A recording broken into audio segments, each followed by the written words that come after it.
I don't know what I'd do, for I know I'll never find another you.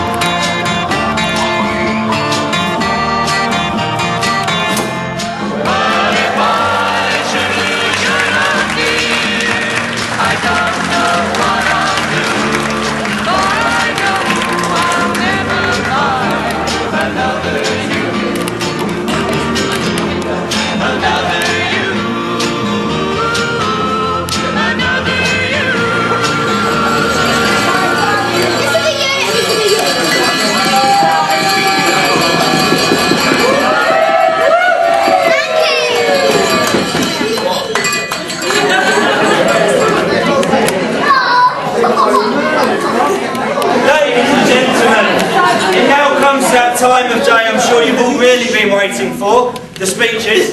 So I now call upon the father of the bride who shall start the top table speeches.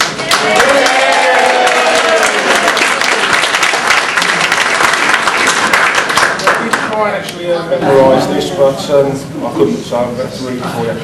First of all, good afternoon everybody. On behalf of Rose, my wife, and James's parents, Mary and Luke, I'd like to extend a warm welcome to all the relatives and friends who have joined us to celebrate Miss Ashley Jones' marriage. I know that some of you have travelled incredibly long distances to be here today, and I thank you all for coming to help celebrate this very special day. I'm going to try and keep this as short as possible because of my throat. It's not sore, it's just Natasha's threatened to cut it if I go on too long. I'll use, if I may, the ABC and XYZ of public speaking. The ABC means always be confident, and the XYZ means examine your zip. Obviously the latter doesn't apply today. You feel like a large tartan shuttle box. A friend of mine told me that the father of the bride's speech should last as long as the groom makes love. Thank you.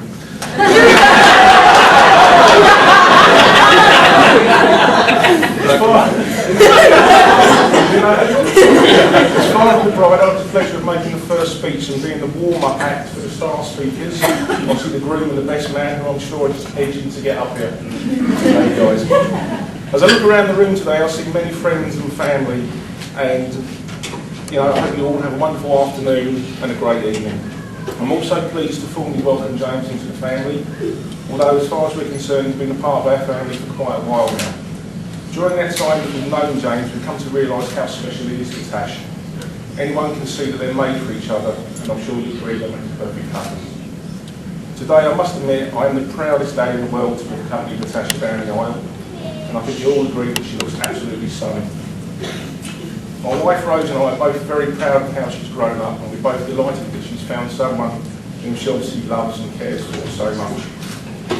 We're really fortunate that our daughter has met her Mr. Right, and of course marriage isn't just about finding the perfect partner, it's also about being one.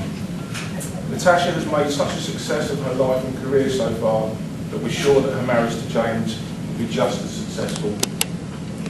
I think as parents, the best thing we can do for our children is to give them roots and wings. Roots in the strength of their family ties, in their sense of values, and in the warmth of their relationships. Wings to be independent, to carve out a successful career, and to reach their goals, and to eventually put down strong roots of their own. And I hope you'll agree that in the case of Natasha and James, I think both families have done an excellent job. Stop being sorry. As Natasha grew up, Rose and I have remembered many milestones along the way. The first steps, the first day at school, the first time away from home, and of course more recently her graduation, where she so elegantly tripped up onto the stage. But Tasha being Tasha carried on regardless, one shoe off and one shoe on. To a standing ovation as she hobbled back to get a shoe. Then of course there was the first time she got drunk. But I've been told not to mention that. Whilst preparing this speech, I must admit I did get a little bit sentimental, so I decided to get out a few old family albums, and as I was flicking through, I'll be honest, tears welled up in my eyes as I turned the page, and there was one particular picture of Natasha that I saw, and she was lying on a rug, and it was a little blue fluffy rug, and she was drooling.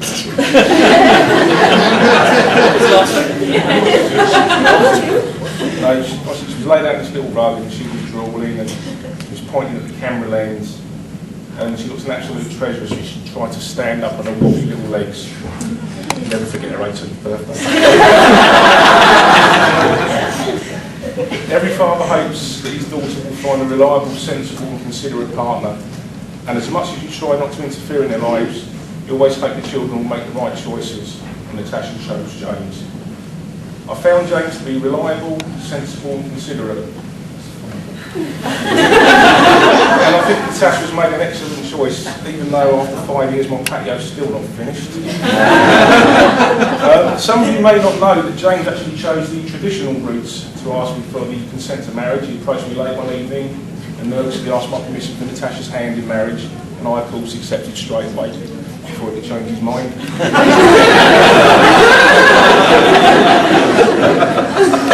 So what I have learned about James over the years, James has become a bit of a gadget freak. Like, if it's small and he gives you non-stop information 24 hours a day, he's got to have it. So it comes as no surprise he's married Tash. Marriage is a funny thing. In a recent study carried out to establish whether married men live longer than bachelors, they've actually found that there's no difference at all. It just seems longer when you're married. Speaking seriously again, marriage is a meeting of two minds, two hearts and two souls. And it's clear that Natasha and James are a perfect example of this. May they be blessed with happiness that grows, and with love that lasts, and a peaceful life together. We wish them enjoyment for today, fulfillment of all their hopes and dreams for tomorrow, and love and happiness always. And it's now my pleasure to propose the first toast. So if you all please rise and raise your glasses to the bride and groom, the new Mr. and Mrs. Marinelli. Bride and groom.